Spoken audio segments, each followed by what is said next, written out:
One thing that I get asked a ton is how to build credit. One of the best ways to build credit, like what I did with my son, is as soon as he turned 18, I added him to one of my credit cards.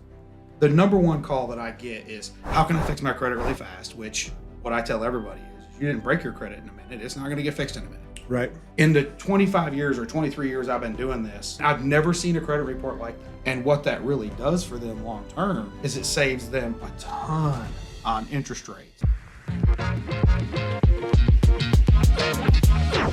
What are the biggest factors when it comes to a credit score? I tell everybody, it's a lot more than just paying your bills on time. Okay. When you look at someone's credit, the first thing that I always look at is how long they've had it and what type of credit. I love to use this example. This woman, I've even asked her if I could use her credit report and block her name out. She told me yes. This woman had not missed a payment in 25 years and her credit score was a 585. Wow. When I looked at it, the only thing she had on her credit report was 87 finance company accounts. And I'm not saying that number just out of the blue. Finance companies. Yeah. She literally had those personal finance companies. So like appliances, furniture. Like Republic Finance. Oh, you're talking about like taking finance. out loans. Yeah. Like a loan from a. Yeah, like one of those little finance company loans. Gotcha. And she just couldn't understand why she couldn't get her credit higher. Well, what happens with those companies is you'll go in there and you'll open up a loan for $2,500. Okay. You pay on it for 4 months and they call you and they go, hey, we can lower your payment. And they'll refinance it. Well, guess what? You close a new loan, open a new one, max it out. And then you close it, open it, max it out. So it never gets that history that you're able to pay down. Well, you pay down or show that you can keep an account open for quite a while. Right. And people forget that there's a hierarchy in credit.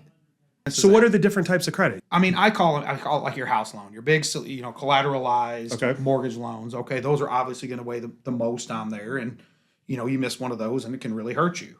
Underneath that, I call it your installment loans. You're still securitized, car, RV, boat, those kind of loans. Okay.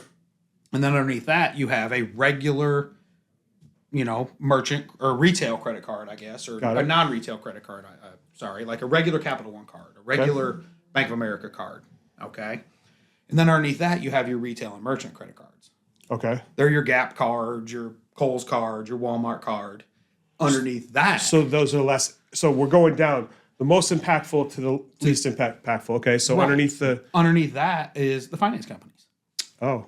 Okay. So that's the very that's probably the thing that's going to affect your credit the least. Is that what you're saying? Well, what I'm saying it's not going to improve. It's not going to help you, or it's not going to help you as much as having a mortgage loan on there. Yeah.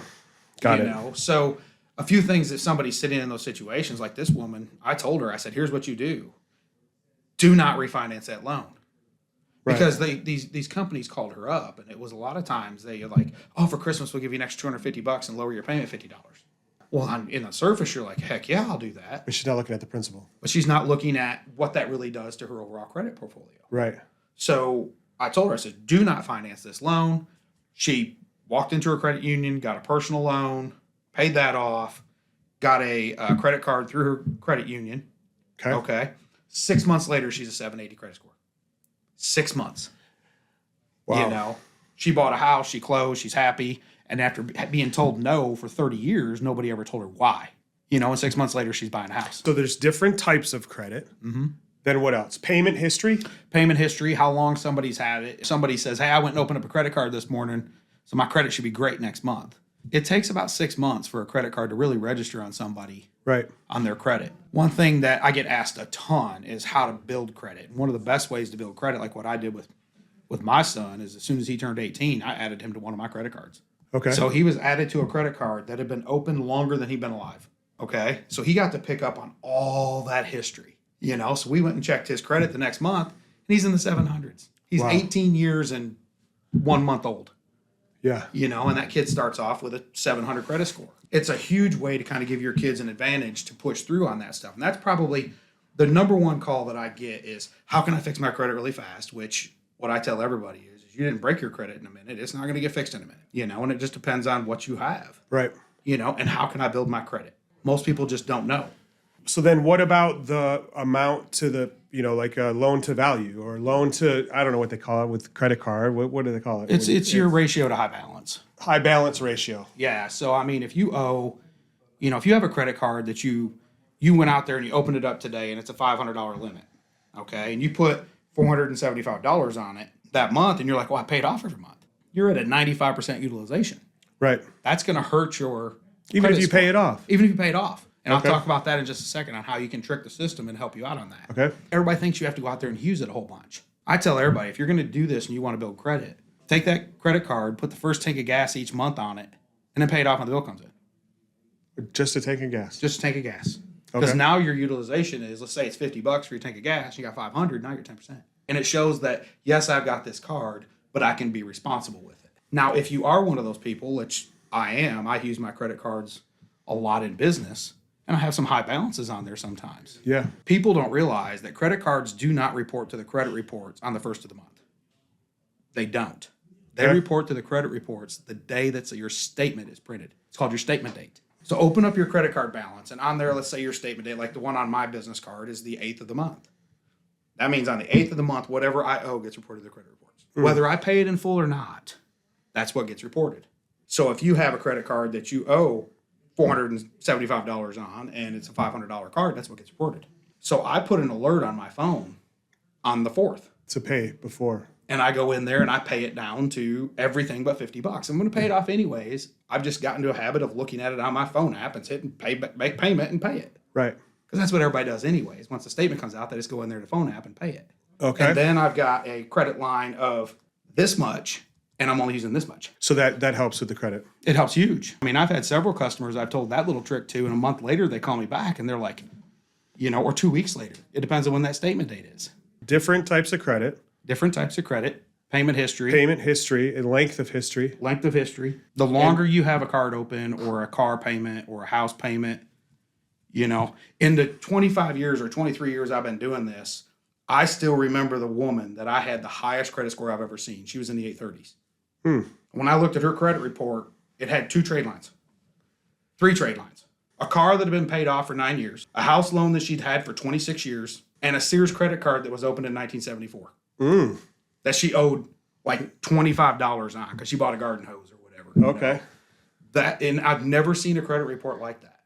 But I called her and I said, and every year I'll call her, just check in. And she's, same thing. I was like, honey, no one's ever beat your credit score. She goes, that's good. That's good. Awesome. But it's just, that's what it takes to really get your credit. It's longevity, history, and maintaining. So someone that doesn't have much credit or their parent didn't put them on a credit card, they want to buy a house, or they really haven't paid attention to credit. They know they pay everything on time. What would you say the first steps for someone that wants to buy a home would be? Get someone in the profession to actually look at their credit and give them some advice. Like Credit Karma? Credit Karma is a good way to see what's on there. The scores that are given off by Credit Karma are not accurate. They can be high or low by, I've seen as much as 120 or 130 points. Why is that? There's a reason Credit Karma keeps it free. They do their own scoring model. Oh. Me, when I pull a customer's credit report, I have to pay for that. Well, I'm not paying for the credit report. I'm paying for the scoring. Credit Karma has their own scoring model. Oh. Okay. So they're looking at the history. They're looking at they're coming up with their own score, which is different than is it FICO? Is that who makes the scoring model, or is who? I mean, there's a couple different scoring models, but FICO is a very common one. Yeah. They try to keep it as close and as accurate as possible, but I tell everybody credit scores are like fingerprints, and everybody is different, and they try to build a program that is all-inclusive, like the FICO score. They just haven't perfected it yet. So you're just trying not to say to call you when they want to buy a house. I would say that's probably the first thing they should do. Call a professional. Call someone who does this for a living. The credit specialist out there. There are some very good ones that do a really good job. So if I'm going to buy a house in 6 months, when should I call? Right now. If I'm going to buy a house in a year, when should I call? Right now. When I'm going to buy a house in 2 years, when should I call? Right now. I mean, the earlier you get on a plan of attack, the better you're going to be situated when the time comes. Someone that put all this time and all this energy into getting their credit score going, what are some of the mistakes you've seen people make prior to closing on a house?